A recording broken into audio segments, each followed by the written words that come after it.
Hello my dear friends, welcome to my channel. There is a correction in square root equal to cube root program. Right, so in a previous video, whatever the program I have used is for calculating the square root of n numbers and calculating the square root of m numbers. Right, so this square root is of n numbers is equal to cube root of n numbers. Only those value we are going to print. Right, and so that program differs to this question. If you compare, most of you are getting this question and you are commenting like you are not getting the exact output.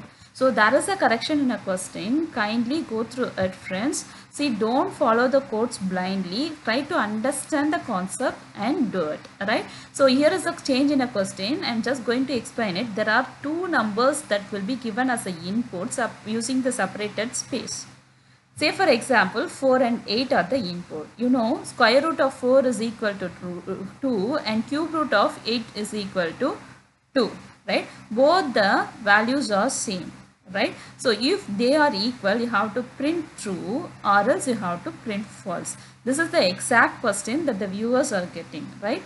And see, you can see here, we are having the values like this. Square root of 4 is equal to cube root of 8 is equal to 2. You know, right? And square root of 9 equal to cube root of 27 equal to 3. So, if the values are like this, you have to print true or else you have to print false. So, if you give other than that, if the square root of 10, you have to calculate square root of 10 and cube root of 12 in the sense they will not be equal.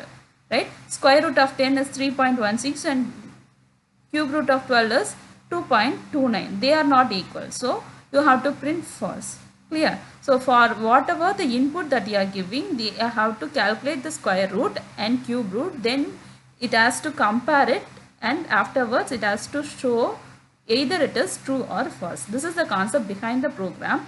I am having it in two languages. One is C language as well as Python language. First of all, I will explain you using C language. You can see here I am just including the stdio.h, then math.h for calculating the square root and cube root. Okay, then only after main your execution will start. I am here declaring 5 variables for calculation. Okay, you can see here, see there is no need of high here because we are not using that variable. So I am just removing it. You can see here int n comma n and x comma y is for calculation. N comma m is for getting two inputs and x and y is for calculating square root and cube root. Okay. Here using printf and scanf statement, we are just going to get an input from the user. Okay.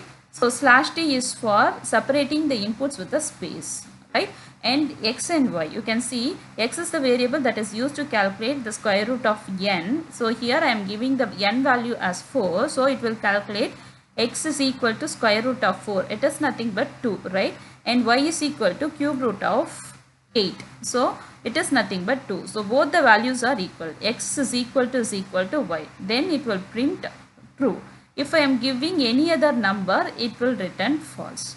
Okay. So this is the concept behind the program. See, I will explain it using the Python language also. Import numpy as p. The meaning of that is we are just going to import this package for calculating the square root and cube root, right? So using these two lines, we are just going to get two values from the user. Then we are just going to calculate the square root and cube root of the number. X is equal to p dot sqrt of n. The meaning of that is x is equal to, here we are declaring p as a variable for numpy. We are just going to use it, p dot square root of n. What is the n value I am giving here? I am giving 10 as a value. So it is calculating square root of 10 and then it will calculate y is equal to p dot cube root of m. What is the m value I am giving here?